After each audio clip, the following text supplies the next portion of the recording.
Tell me, how many times have you been in a situation where you were in a meeting or a conference or in a seminar and the host asked, "Do you have any questions?" In your heart, you wanted to ask that one question that was running in your mind, but your brain could not gather the courage, or I would say the right words to frame your question. And the moment passed. Not just in a public scenario, but also when you're having a one on one conversation with someone, you find yourself hesitant because you are not confident enough in framing the question. Hi there, I am Vani and I welcome you to Engvarta. In today's video lesson, I will be sharing with you a list of phrases that will help you to frame your questions in different situations. I'm going to divide these questions into two categories: open-ended questions and closed-ended questions. We will not just discuss, but we will also practice how you can frame these questions. And also towards the end of the video, I will share with you the art of framing questions in a polite manner. If you are not familiar with the terms open-ended or closed-ended questions, let me explain them to you first.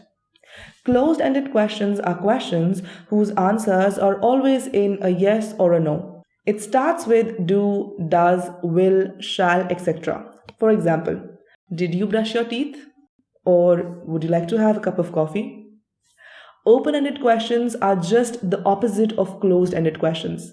These questions cannot be answered with a simple yes or a no. They need an explanation. The open-ended questions start with why, what if, how. For example, why is it important to learn English? Or what are your likes or dislikes? Now let's look at some closed-ended and open-ended questions and let's practice framing them together. Let's look at our first example. It is raining today. So how will you frame a question using this statement? It will be, is it raining today? You will probably get an answer here in a yes, no, probably, I don't know, absolutely not. Phrases like these are simple phrases that close a conversation. Moving on to our second example. I am studying English. So how will you frame a question using this sentence? It will be, are you studying English? Let's look at our third example. I love going to the cafe on the weekends. Try framing a question using this sentence.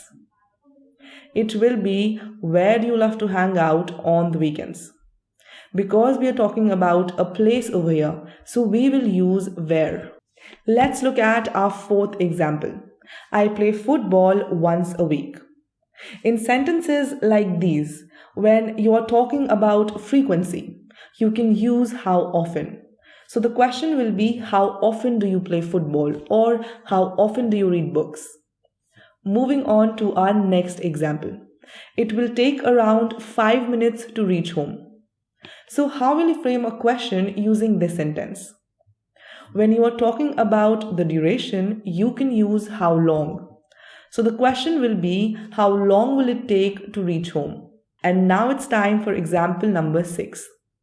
The price of the newly launched iPhone 13 starts at Rs 79,900. So try it out. Try framing a question with this sentence. When you're talking about quantity in uncountable nouns, you can use how much. So the question will be, how much is the starting price of iPhone 13? Or how much does it cost? Or how much do the tickets cost? Now let's look at how you can frame questions using do and does. To frame questions using do and does, you just need to add do and does at the beginning of the question. So let's practice some questions now. You speak English. So how will you frame a question using this sentence? It will be, do you speak English? You can see that we add do at the beginning of the sentence when the subject is I, you, we, and they. He speaks English. Over here, the question will be, does he speak English? You can see here that we add does at the beginning of the sentence if the subject is he, she, or it. I hope that by now it is clear to you how to frame basic open-ended and closed-ended questions. And now it's time to learn how you can sound polite while asking these questions. It is very simple. All you have to do is take the help of these certain phrases. Let me show you how. Phrase number 1. Could you? Let's look at some examples to get a better understanding of this phrase. Could you please guide me with this address? Or could you please tell me how to switch on this gadget? And you can also say, could you please explain this point to me again? Using could you with please is one of the best ways to sound polite as well as ask a question or any information. Moving on to our second phrase, would you mind? Would you mind is yet another phrase that sounds very polite and can be used to ask a question or request anyone. Let's look at some examples now. Would you mind explaining that point to me again? Or you must have heard your interviewer asking you this. Would you mind traveling for official work? Moving on to our third phrase, may I? Let's look at some examples. May I sit here?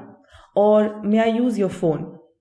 A phrase which is quite easy to use but sounds extremely polite. Moving on to our fourth phrase, I was wondering if.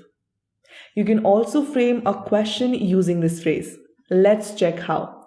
For example, I was wondering if I should go to Shimla or Manali for my vacation.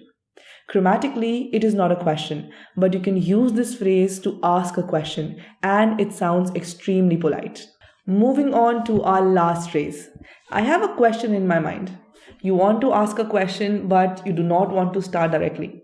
You can simply say, I have a question in my mind. Do we need to start with the project tomorrow? Or, I have a question in my mind. Do you know how does this software works? So these were all the phrases that you can start using to sound more polite when asking a question.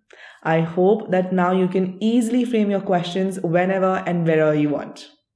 Before we end this video, here is your assignment for the day. I love having sandwiches for breakfast. How will you frame a question from this sentence? Let me know in the comments below. I will see you tomorrow in another video lesson. Till then, take care and happy learning. Engvarta, your English practice playground. No judgment, only motivation and constructive feedback. Join today.